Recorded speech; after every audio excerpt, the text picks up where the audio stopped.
Welcome to another episode of the Network for Financial Crime Prevention podcasts. I'm your guest host, Marika Torsdotter, and this week we are joined by some very inspiring ladies in an International Women's Day special we call Women in Financial Crime Prevention. We will have a chance to understand what got these ladies into financial crime prevention to begin with, what aspect they enjoyed the most, if they have any advice for women looking to join, and so much more. But first, some quick housekeeping. If you are not a member of NFCP, you can sign up via our website, www.nfcp.info. Follow us on LinkedIn and subscribe to our Apple Podcasts, Spotify, and YouTube channels. Our community exists for you, those who work in risk, compliance, and FinCrime areas in any industry. Keep in mind, we are only sharing our personal thoughts, and in no way what we say today should be taken as legal advice.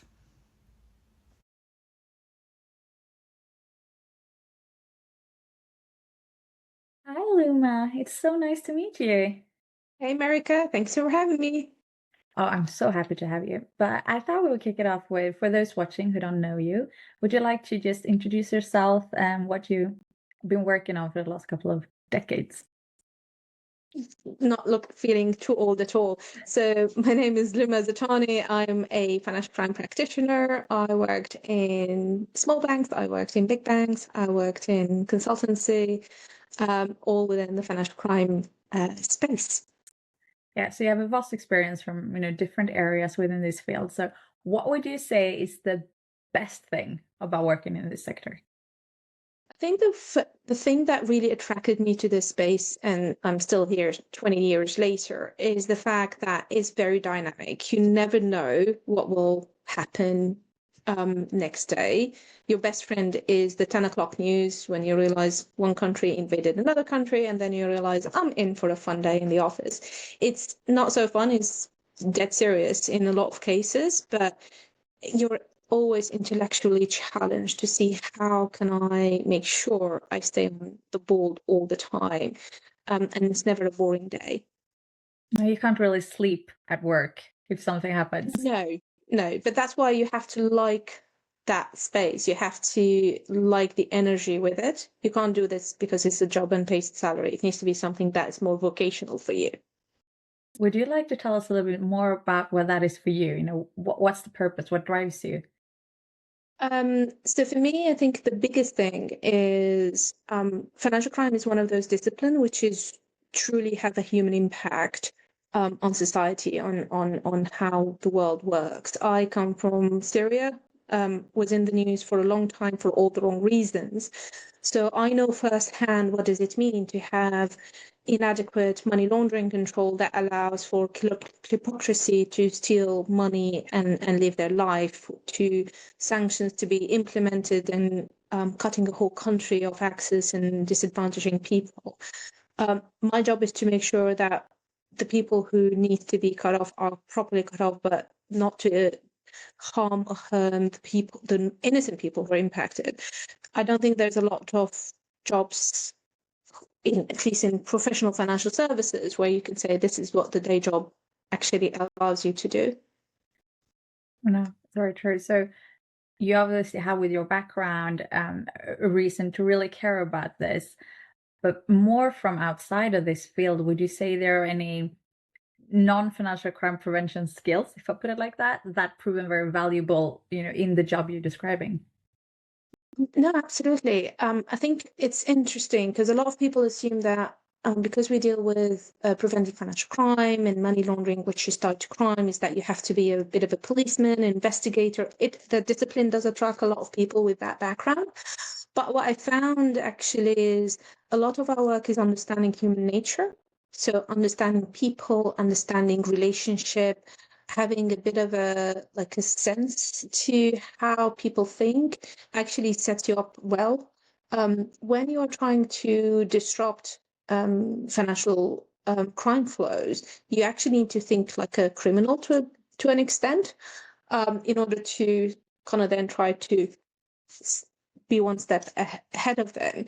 And that's not something that you kind of learn from learning the regulation. It's from understanding contextually.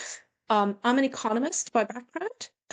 For me, the ability to see the macro and then how it kind of interplays that networked if cause and effect. That is an absolutely valuable skill set in this discipline. But I can imagine that, so understanding the geopolitical, the 10 o'clock news, and putting all those pieces together in that sense. Cool. So we're doing this little mini series for International Women's Day. So I thought I would ask you one question, and that's, we talk about the different characteristics of working in this field. Do you think women bring anything uniquely to this field? So it's a very interesting question, and I think when we talked about this earlier, I did think, is this a gender thing or is this a mentality thing? I think there is characteristic which tends to be more with women around being able to see beyond the number, seeing the human nature behind it. We are driven more through the emotional side, instinctive. We would read people at a much more basic level. I think we're coded into that. And I think that's rather important when you're dealing with something which also touches a lot on the human nature, because you also, and going back to what I said a bit earlier, minimizing the harm. And again, that's coded into us, that care, that pastoral aspect to it. So it may be a female characteristic, but can be with men and women. That being said, I was lucky that most of the people I worked with, the senior leaders I worked with, have been women. And they demonstrated all of that, but I don't know if that brings any different gender disparity on that point. No, but it's interesting to hear about what kind of characteristics we bring into it, and you bring the human aspect and how important it is to read people and situations and facts, and not just see it as it is. And I read up a little bit of different things you wrote about, and you talk about how important it is for you to ensure access to finance for both customer and countries. Absolutely. So with that backdrop of thinking more holistically, do you see any trends or threats, how we want to put it, in this field that keep you up at night? So, big question. I think there's two elements here. I think in terms of threats, there's the box standard, and I hate to repeat what might be something repeated across the board, but I think the development that we're seeing in technology, in AI, are both fantastic opportunity, but also changing the threat landscape massively. We live by our system and our numbers, our controls, but those are built on technology that is, at minimum, 5, 10, in some case 20 years old.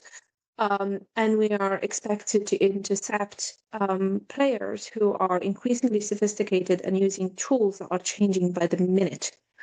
So the threat vector is massively, rapidly changing. But at the same time, our ability to develop and design new tools is also exponentially increasing because of those same capabilities.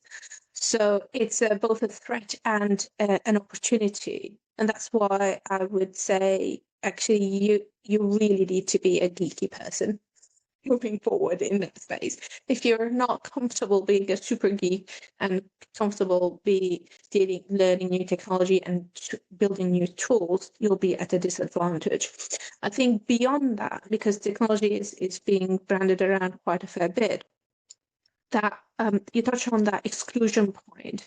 Unfortunately, we've been going through a cycle. We went through a cycle where excluding whole groups of people and whole countries out of the financial system, because under the banner of risk management was fashionable. We got to points where the charitable sector in the UK, which is one of the oldest in the world, were ceasing to be able to operate internationally because no one was willing to deal with charities because they were seen as high risk. That kind of got reversed, luckily, and FATF in June last year were very clear to say debanking or not dealing with a party actually is counterproductive if you're trying to fight financial crime. But unfortunately, we're now, what I'm seeing is a little bit of a swing back into actually, why should we bother? And why should we bother? And the fact that we're like more of a like an inward looking view, which basically means that if I debank a whole country, I'm not really impacted. My shareholder's not going to throw a wobble. I don't really care about the media outcry from this. Like there's a little bit of a like harshness that is creeping back in, which basically means that these kind of things are acceptable. And that's what worries me, is that we're fragmenting a little bit more, and that will just disadvantage the weakest in the system even further. Yeah. So you're saying the pendulum went on one way and now it'll be back. And do you see it has a longer way to go to make it harsher, or could it come? It's still it's still not, it's still like kind of like cross the middle and heading back there, not all the way back to where it was. And I'm hoping we'll never get back again. But it all really depends on how institutions are dealing with the threat landscape that I've just articulated, because there's a very human tendency to kind of buckle up and let's close the door, lift the barracks in order to protect ourselves. And that might be what will then drive that further exclusion. But what keeping me at night is basically me and other colleagues in financial crime is keeping the fight like that is not the right way. Actually, there's a better way, by building better controls, by building better system, by understanding the world a little bit better. And hopefully it's we will prevent that pendulum from swinging all the way back.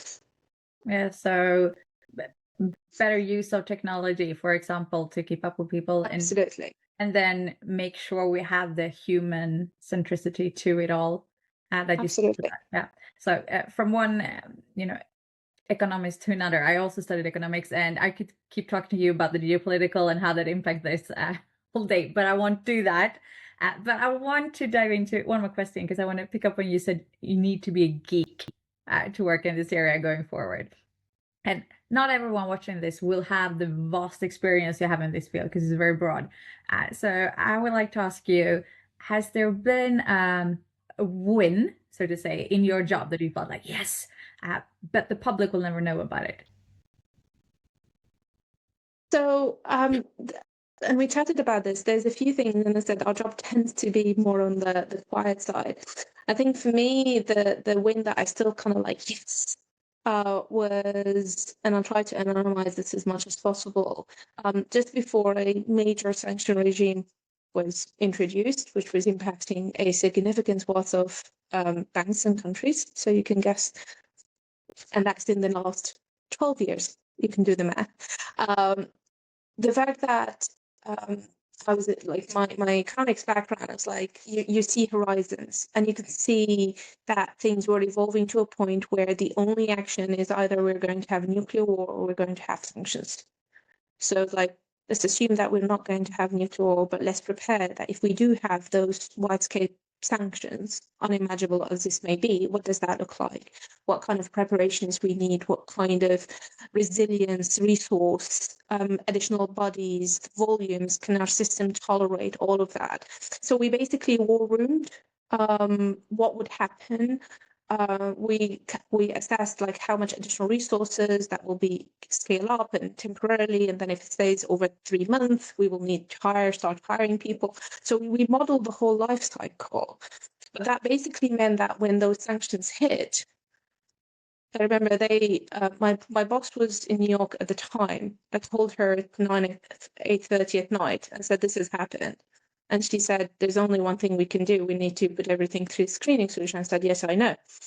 I said, I'll gather the gang tomorrow morning. We had a meeting at 7:30, and everybody felt like, yeah, this is what we're doing. Yes.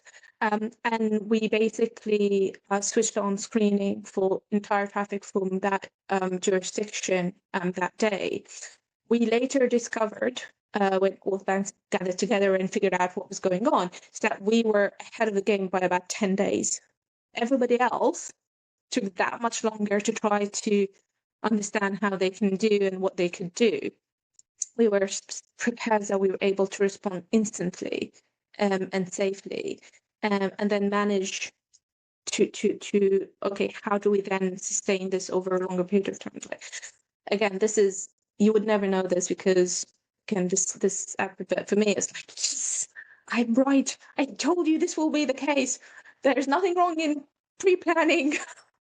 You can lose you nothing to lose by just simulating. For me, I love that kind of like stress scenario and war room simulations.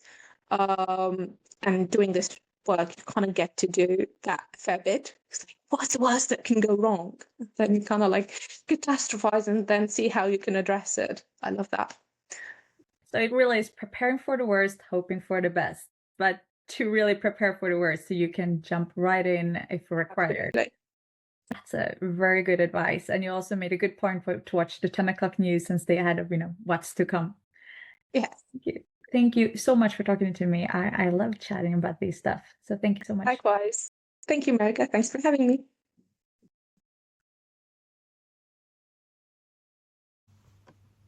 Thank you for tuning in today. If you're interested in other episodes in this series, you can find them on LinkedIn, on our Apple Podcast, Spotify, and YouTube channels. If you want to learn more about NFCP, you can find us at nfcp.info. We also got virtual and in-person events coming up, thought leaderships from practitioners across the globe, and a growing network of people who understand that financial crime prevention is a shared responsibility, and that it's better when we do it together. Until next time.